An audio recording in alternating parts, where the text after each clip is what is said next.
This video doesn't have a sponsor, so I want to take a moment to shout out my Patreon for extra content and thank my highest patron, Puvithel, who is a person, but also a great alternative fashion brand.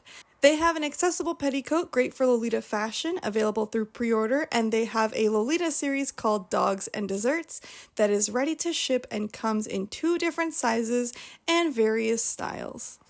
I really thought that we left the replica debate back on Tumblr in 2014, but I still get messages and comments about it to this day, so I think it's about time to finally put this topic to rest. I've already prepped you a little bit for this video because I've talked before about copyright and trademarking dresses and how you cannot copyright a design. So unfortunately, forever we are going to see horrible knockoffs of the And Romeo dress. No matter how hard we fight, people will always buy the Amazon dress. It's gonna live on. We're gonna continue to keep seeing it. This does hurt a lot of classic brands and brands that are known for non-printed pieces because they can be more easily replicated. You can't really do anything legally about it. The only issue is that some knockoff sites don't use their own original photo. They will use the photo that can be copyrighted and trademarked from the brand. That's where you could fight for, because it is a misrepresentation of what they're selling. But other than that, can't do anything, which sucks. But it also protects, like, how far can it go? Like, you wouldn't want one company to have a monopoly over a certain style of dress. In this video, when I talk about replicas and copyrights, I'm only talking about printed pieces that have designs on them that can be copyrighted. I'm not talking about non-printed items. A replica is an exact copy or model of something that is a duplicate of an original artistic work, whereas a counterfeit is made an exact imitation of something valuable or important with the intention to deceive or defraud. And I think that's what really separates these definitions, is the intention. These dresses are technically both terms. They are a replica and a counterfeit. Replica is most often used when the original piece is not available, the same way you would go to an art museum and purchase a print of a painting because you can't get the original painting. Counterfeit items are more associated with the fraud and intent to steal and reproduce a design in a cheaper manner to create larger profit margins based off of the brand's recognition. We trust the term replica because it is often created with the original work's permission or licensing. We know that Lolita brands do not give their permission for their prints to be replicated because all of them have made statements saying that they don't and that it hurts their brand. And some defunct Japanese alternative brands have actually attributed their closure to replicas or counterfeits of their pieces. So how did we come to call counterfeit knockoff dresses replicas? I'm not entirely sure. Lolita fashion terms come from the community just using them repeatedly, and a lot of those come from Japanese interpretations of words or borrowed words from English and other languages, such as one piece for dress with sleeves, jumper skirt for dress without sleeves. KC is the term often used for a headpiece, and that's actually a borrowed word from Russian, which I have made a short on. I really need to return to this series of like explaining terms. I'm not sure the exact origins of replica, but it could just be that in Japan that term is more commonly used to mean more things, like counterfeit as well. It doesn't necessarily have such a distinct meaning. It's also possible that because 10 to 15 years ago, replicas were more commonplace in the community with the lack of resources, so people wanted to use a term that's less mean, that feels a little bit better. Like replica sounds a little bit better and has a little bit of a nicer connotation than like knockoff, ripoff, counterfeit. Princess Peachy is no longer active or a public figure, but she was a figurehead in the Western Lolita community in the 2010s, and I admired her so much, and I still cherish her content. Among her older videos is a wardrobe tour from 2012 that featured quite a lot of replica pieces. People looking up to Princess Peachy felt validated and justified to buy replica counterfeit Lolita dresses because she owned them. The thing is, her wardrobe as of 2012 would have taken years to collect and build up, which means that she was probably getting these pieces in 2011, 2010, 2009, and maybe even before then. And at this time, you very much had limited options. There was not a lot out there. Meta was the only one shipping overseas. If it was before 2010, Angelic Pretty didn't even have their US store, let alone their Paris store. I want all of you to be cool and respectful of Princess Peachy. Please, okay? Do not send her hate. Do not seek her out. Don't criticize her. I'm looking at her past content. I don't know how she feels about this. I don't know if she regrets this. You know, I'm just stating facts from this time period. Your options at this time were basically Bodyline, actual Japanese brands by means of like going to Japan or whatever you could find in the live journal secondhand market, which was very slim pickings and very expensive, and then replicas. There were not as many independent brands at this time, or brands that shipped overseas, or Tabao options. What is my personal opinion of replica Lolita dresses? A question that people have asked me for years, and my humble personal opinion is that they're bad. I think that they directly hurt Lolita brands, and that people often overestimate how much money these brands actually make. And I also think that they're art theft. I think that they're not worth the money. The quality is not good. You're not getting what you pay for. There's better options out there. You're stuck with the item. They're much harder to resell. The one exception to replica dresses, I think, is when the sizing is not available, because it is still bad. It's still art theft, and you do run the risk of it being a weird shape, weird quality. But it's like the brands are not serving you, and it's been years now. Where are the multiple sizes? And that's kind of a way where you can make a statement about, well, I didn't buy your dress because it wouldn't fit me, and you don't like cater to this need. So of course, this is my only option. It sort of shows brands like there is an audience there. We need this. I feel like that's the only modern day exception. Of course, in the past, there was way less options. I think that it's more forgivable to have a replica in the early 2000s, early 2010s, but now there's really no reason to. Replicas are not cheap. They're not as expensive as main Japanese brands, but they're still around like $80, $100, at least the ones that I have seen.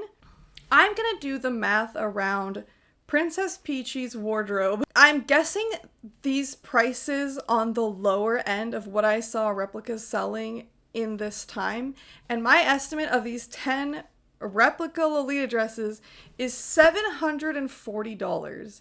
That's quite a lot. That could be a few high quality pieces directly from Lolita brands, or quite a lot from the secondhand market. And that $740, you're not going to be able to make back, because the only place you're going to be able to sell these dresses would be Depop. So I don't think that people would even spend the retail price on it, so you've kind of sunk that cost. I don't want this to come off as I am criticizing Princess Peachy, because again, it was a very, very different time, but I know that people will still see these things, especially on YouTube. There will be videos from 11 years ago that people will see now, and they will assume that that is current, and it's not. So I just want to put it out there that there are better ways to spend your money. A lot of people will argue in defense of replicas because they think that, these are big brands, they're too expensive, and they're not really being hurt by it because, they make so much money, they're so mass produced. And that's really just not the case. Angelic Pretty only has 15 stores in Japan, 1 in the US and 1 in France, 1 in Shanghai. My Japanese is not strong enough to research the business end of their Japanese stores, but I did find information about their US based store, and it looks like they bring in about $7.4 million of revenue every year, which sounds like a lot, but relative to other clothing retailers, it's really not. For a similar comparison, I looked at Tilly's because I could isolate their US retailers, and they have about 240 locations and bring in about $775,700,000 a year. It's a number that I couldn't even figure out how to say. I was originally looking into H&M, but I couldn't single out their US profits from the rest of the world, but they have 4,399 stores in the world, and their revenue is over $22 billion a year. I know that I'm comparing them to like fast fashion, but I don't really know what would be equivalent in like the US and North America to compare them to. And I think that when people are thinking of these like lower prices, they're probably comparing it to retailers like this. These are still small businesses. These are still niche businesses, and when you buy replicas of their pieces, counterfeit pieces, they are directly affecting their sales and hurting them. I have no idea where replica Lolita dresses are even available in this day and age. I have absolutely no idea. The only things that I've seen are prints that have been put on dresses that are not Lolita. They're not exact counterfeits of Lolita dresses. It's more like they're using the prints or elements from Lolita dresses in like these really poor quality, just like sundresses or even pants. That's a topic for another video. Please send me your favorite weird counterfeit Romwe, Shein, Temu dresses that you see. The only places that I knew of that had replicas, counterfeits, knockoffs back in the day were Ogia, Twilight, which I want to make another video about Twilight. They were a physical location store in Toronto that is now, I guess, based in Michigan. They do conventions and they have an online store. They don't carry counterfeit dresses anymore. They just have like Tabao stuff, Tabao reseller. But I'm really intrigued. I want to like figure out the history of their brand and what their story is. Jill X Punk Loli, which does still exist, but they do not have counterfeit Lolita dresses, at least not at the time of filming this. And then Bodyline, which again doesn't have any counterfeits or replicas at the time of filming either. So like I don't understand why I still get comments about this because I don't see how it's even relevant. Why are Bodyline's replicas okay? They're not. I actually was not aware of them until researching for this video, and a really extensive list created by Buttcape was made and circulating. I believe that there were a few prints that were direct copies of other prints, and then I think that there were some prints that were like clearly heavily inspired by them. And I don't know if the prints were changed enough. I don't know if they were... I need to really look at them. I don't think it is good to ever copy another brand. There are areas that I think are less offensive. For example, this Bodyline halter dress. The original is simple enough that it would be hard to copyright or protect, and they used a different material. Their imitation of Angelic Pretty's Sweet Ribbon Strawberry, I think they changed enough of the pattern that it would most likely be safe and different enough. But their fruit striped dress really does come off as a Fruits Parlor knockoff. I think the border print is nearly identical. I really need to see this closer. This blog is a great resource if you are buying Bodyline secondhand and want to verify that what you are getting isn't a replica of something else. I will link it in the description, and I think I will cover this more in detail when I talk about cursed replicas. This video is more of just an introduction of why you shouldn't buy replicas. It was definitely not okay. It's still not okay. I will say that Bodyline has had a history of questionable, shady choices and decisions.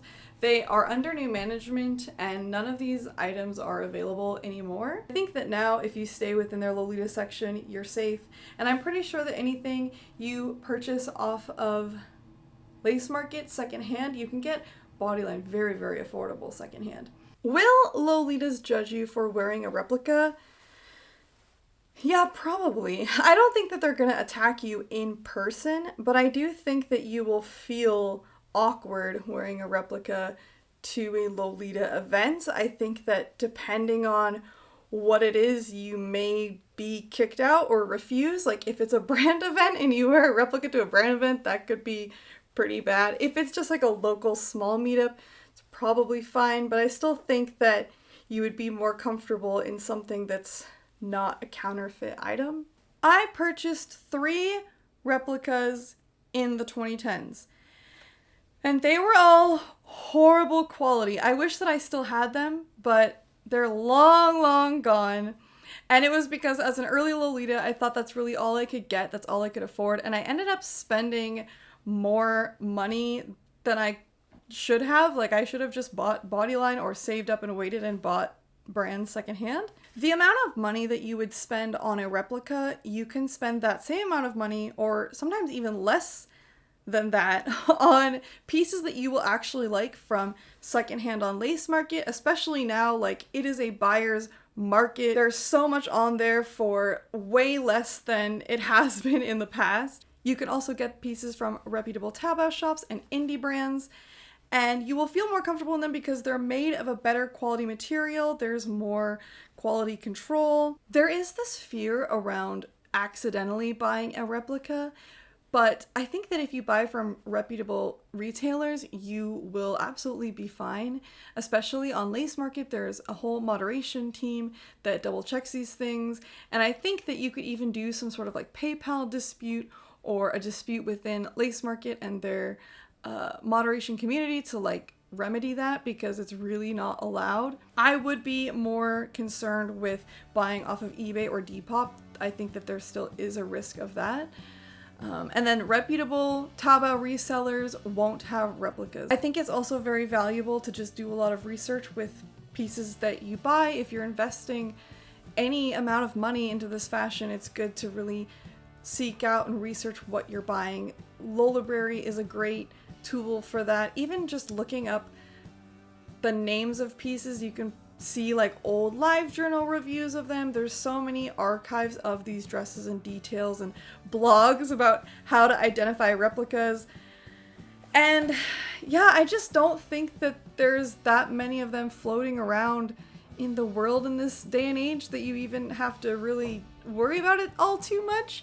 I tried to find a replica for this video and I couldn't. The only one I could find was on Depop, and the listing hadn't been touched for months, and the person was on a hiatus, and I kept kind of following up because I've wanted to talk about this for a while. I've had this topic like in my notes for a while, and the person never came back. I messaged them and then they just deleted the listing. So I don't know, maybe they just ended up giving it to a friend or like selling it locally. It's hard because we have established this term for so long, but I feel like we need to move away from calling it replicas and call them counterfeits and knockoffs, because that's what they are. I don't know how to end this video.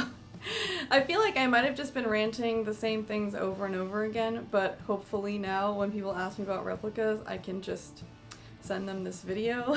I just don't think that replicas are relevant anymore. I don't think that we should support them because I don't think there's a reason to outside of sizing. And I think that it would still be better for your interest to purchase pieces that do have sizing, because then it will support the brands that are supporting us, and then you can have a better quality piece and you are going to be able to resell it. And I hope that we can all make more educated purchases.